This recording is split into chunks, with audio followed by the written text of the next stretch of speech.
Selamat datang. Hari ini kita mau coba bedah bareng nih. Dua tablet terjangkau yang lagi lumayan ramai dibicarain. Xiaomi Redmi Pad SE sama Huawei MatePad SE 11. Siap. Sumber kita dari artikel perbandingan yang Anda bagiin, ada detail spek sama perkiraan harga buat Juni 2025. Oke. Tujuan kita sih simpel aja. Bantu Anda nimbang-nimbang mana yang paling oke buat kebutuhan Anda. Nggak usah pusing sama istilah teknisnya lah. Betul. Dua-duanya ini menarik di kelas harganya, tapi pasti ada plus minusnya. Nah, itu dia. Yuk kita mulai bongkar aja kalau gitu. Siap? Pertama, soal duitnya dulu ya. Harga. Dari sumber kita nih, Xiaomi Redmi Pad SE itu kelihatannya lebih, gimana ya, lebih ramah kantong. Kisaran 1,5 juta sampai 2,2 juta gitu, buat yang varian 4 GB per 128 GB. Oke, lumayan terjangkau ya. Sampai 2.800.000, varian mirip atau kadang ada yang 6 GB per 128 GB juga. Jadi selisihnya bisa beberapa ratus ribu ya. Iya, jadi kalau budget jadi patokan utama nih, ya Xiaomi unggul tipis lah di awal. Betul, harga penting. Tapi kita lihat juga dapatnya apa. Layar dulu deh. Oke, layar. Sama-sama 11 inci kan, IPS, resolusi, tingkat kecerahan 400 nits itu identik. Jadi kualitas gambarnya mirip-mirip dong ya? Secara dasar iya. Tapi, nah ini nih, Redmi Pad SE, itu dia nawarin refresh rate 90 Hz. 90 Hz ya? Iya, itu bikin gerakan di layar pas kita scrolling atau mungkin main game terasa lebih mulus gitu. Jauh beda dibanding 60 Hz biasa. Oke, 90 Hz itu jelas ya buat kehalusan visual. Tapi Huawei kan nggak diam aja tuh. Dia punya andalan Eye Comfort Display. Nah, betul.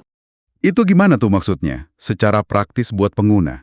Jadi fitur Eye Comfort itu intinya buat ngurangin cahaya biru dari layar, biar mata gak cepet capek gitu. Oke. Apalagi kalau Anda sering pakai tablet buat baca atau nonton pas malam-malam. Jadi ya ini pilihan, mau gerakan super mulus di Xiaomi atau lebih fokus ke kenyamanan mata ala Huawei. Wah, pilihan yang cukup mendasar ya.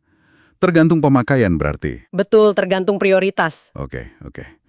Nah, sekarang pindah ke jeroannya nih, performanya. Artikel bilang Huawei sedikit lebih ngebut. Iya, ada data benchmarknya. Nah, seberapa berasa sih bedanya kalau dipakai sehari-hari? Sumber kita kan pakai benchmark ya, semacam tes kecepatan gitu. Kayak Antutu, buat performa keseluruhan, Huawei katanya sekitar 20% lebih tinggi skornya. 20% ya, lumayan juga. Iya. Terus, Huawei juga pakai penyimpanan jenis UFS 2.0. Ini secara teknis lebih cepat buat buka tutup aplikasi atau mindahin data dibanding tipe eMMC 5.1 di Xiaomi. Oh, jenis penyimpanannya beda ya? Beda. Efeknya mungkin ya pas buka aplikasi yang agak berat atau pas pindah-pindah antar aplikasi multitasking gitu, Huawei mungkin terasa sedikit lebih responsif. Sedikit lebih gesit gitu ya? Mungkin. Tapi jujur aja kalau pemakaiannya santai kayak browsing, medsos, nonton video, bedanya mungkin nggak terlalu kentara sih. Oke, jadi kerasa kalau buat tugas berat aja ya kemungkinan. Menarik. Lalu soal baterai gimana? Kapasitasnya kan mirip-mirip tuh. Iya, kapasitasnya 11-12 lah. Xiaomi 8.000 mAh, Huawei 7.700 mAh. Beda tipis. Tapi soal isi ulang daya, nah ini katanya beda jauh ya? Nah, ini dia. Ini penting banget. Kapasitas mirip, tapi kecepatan ngecasnya, wah beda kelas. Oh ya? Huawei MatePad SE 11 itu udah dukung fast charging 22,5W. Xiaomi Redmi Pad SE masih 10W. Wah, 10W sama 22,5W ya? Iya, artinya ngecas Huawei dari kosong sampai penuh itu bakal jauh lebih cepat. Signifikan dong ya bedanya. Banget. Kalau Anda tipe yang butuh isi daya cepat di sela-sela aktivitas, ini keunggulan telak buat Huawei. Jujur aja, ngecas 10W di baterai segede 8.000 mAh butuh sabar ekstra. Iya, kebayang sih. Catatan penting itu ya, apalagi buat yang mobilitasnya tinggi. Betul. Kalau ngecasnya semalaman sih mungkin nggak masalah ya. Iya juga sih. Oke, lanjut ke audio sama sistem operasinya gimana nih? Audio dua-duanya udah 4 speaker, ini bagus buat nonton atau denger musik. Kuat speaker ya? Iya, Xiaomi pakai tuning Dolby Atmos, Huawei pakai Huawei Histon 9.0. Kualitas suaranya sih kemungkinan besar mirip ya, bagus lah di kelasnya. Oke. Milimeter, buat yang masih pakai earphone kabel. Wah, jack audio, barang langka nih sekarang. Bener juga. Iya kan? Terus soal OS-nya nih, ini kan beda platform ya. Android di Xiaomi, entah MIUI atau HyperOS, lawan HarmonyOS di Huawei. Apa tuh bedanya buat pengguna? Xiaomi ya pakai Android yang kita udah kenal lah, tampilannya MIUI atau HyperOS. Familiar banget. Ya, Kalau Huawei kan pakai HarmonyOS, OS buatan mereka sendiri.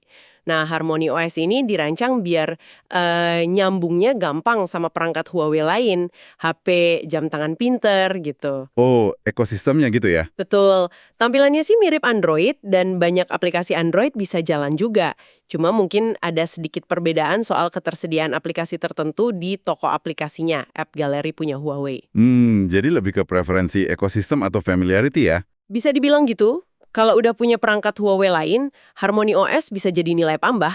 Oke. Terakhir nih, sekilas soal desain sama konektivitas. Ada yang signifikan? Desain sih dua-duanya tipis dan ringan ya buat ukuran 11 inci. Huawei memang sedikit aja lebih tipis, 6,9 mm versus 7,4 mm. Dan ringan, 475 gram versus 478 gram. Tapi bedanya tipis banget lah. Nggak terlalu berasa ya kayaknya. Kayaknya nggak. Koneksi Bluetooth di Huawei juga sedikit lebih baru, 5.1 lawan 5.0 di Xiaomi. Tapi ini juga bukan perbedaan gede sih buat sehari-hari. Oke. Build quality gimana? Untuk harganya sih, keduanya harusnya udah terasa solid kok. Sip, baik. Kayaknya udah kebahas semua ya poin pentingnya. Mari kita coba tarik kesimpulan singkat nih. Boleh. Jadi gampangnya gini.